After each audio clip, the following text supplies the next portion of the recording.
Thank you for joining the Business Over Breakfast podcast. I'm your host, Stephen Rosenthal, and we are going to be jumping into another great episode, learning how I am starting to grow this business.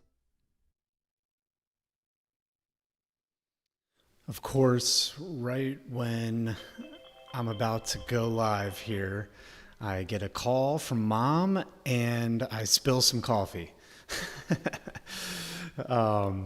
Fun. I gotta call my mom back right after this, but I wanted to spend a little bit of time talking about an important topic around product marketing. So this is an important concept. Let me get a sip of my bourbon pecan coffee here in my Steelers mug. All right. So product marketing. First, if you read the notes here, either on the YouTube live show or in the podcast, the show notes, there's a couple terms that I should probably define to make sure that you are familiar with them before we jump in to this topic. So, first of all, peeking on audio a little bit. There we go. Solution selling. So if you are a sales rep, an entrepreneur, sales manager, CRO, you are very familiar with the idea of solution selling. It's basically a fancy way of saying that you're focused on the customer and that you're looking for a solution to their problem instead of a product that you're trying to promote.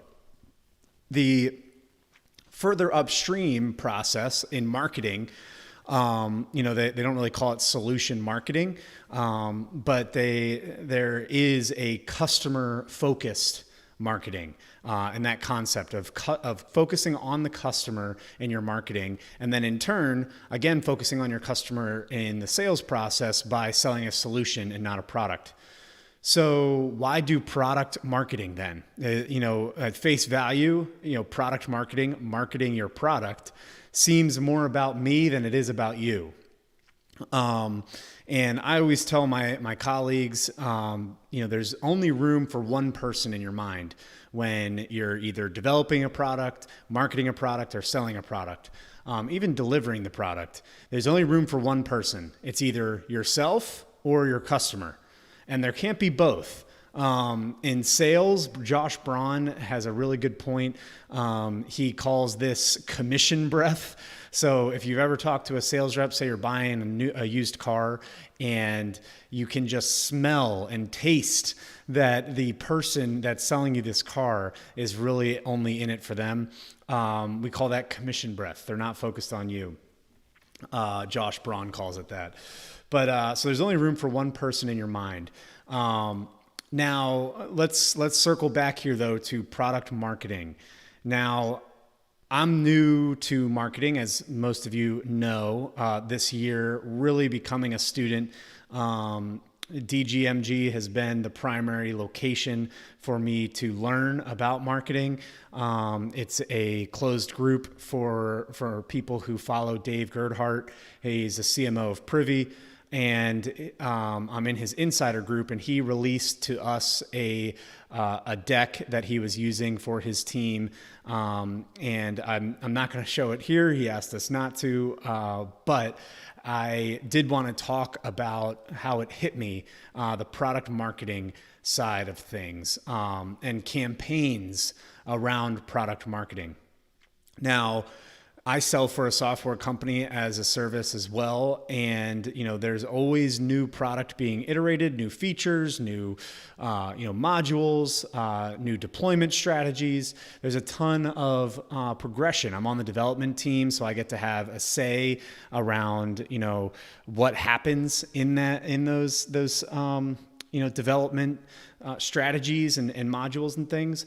But the idea here is iterating on your product is serving your customer really, really well. It could be. Iterating on your product could serve your customer really well. So from a development perspective, everybody knows, especially with, what's the gentleman's name, Crossing the Chasm, Steve Blank. really great concept. He's got a couple really good books, 4 Steps to the Epiphany, How to Start a Startup, or that's Sam Altman. There's another, the Startup Business Manual, I think, and then Crossing the Chasm. Really great concepts of customer feedback in developing your products. So, iterating on your product is in service to your customer. And when you're marketing that, marketing is telling a compelling story that either points out a new pain or gives clarity to an existing pain with some sort of call to action or some sort of, prompt to solve that issue. So when you're iterating on your product, so you have new things to market about your product, make sure, first of all, they're focused on the customer. Make sure the customer is involved in that iteration. Then marketing that is just telling the story.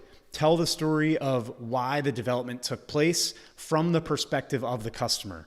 It's even better if you could have the customer tell the story as to what the problem was, how they, engaged with your company to express that problem, what your company did about it, and now how the people listening can do that for their company too.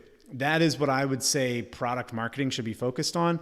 But would love to hear your thoughts. As I mentioned earlier in this episode, I'm pretty new to the marketing space and learning a lot. So I would really, really enjoy hearing what you have to say.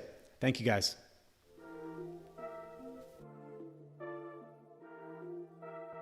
Thank you. Appreciate you joining again for this episode of the Business Over Breakfast podcast. If you have not already, make sure you subscribe and leave a nice review for us on whatever podcast directory, Spotify, Apple Podcasts, Google Play, that you have chosen to consume this wonderful podcast. Make sure you tune in again, and we look forward to seeing you.